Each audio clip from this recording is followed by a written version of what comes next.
Okay, now that we're in our thinking rock, let's think. You will help, right? You will? Great! So, what was our first clue? Shapes, right. And our second clue was grass. And our third clue is the sky. So, what could Blue want to play outside with shapes, grass, and the sky?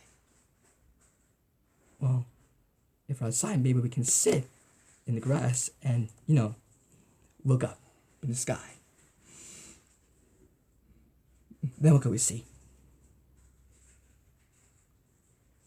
Clouds. Yeah, maybe different shaped clouds. Yeah. So, so if we're outside in the grass, looking up at the clouds in the sky, what could we do?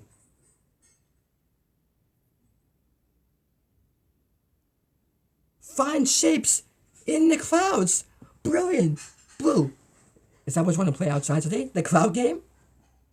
We just figured out Blue's clues.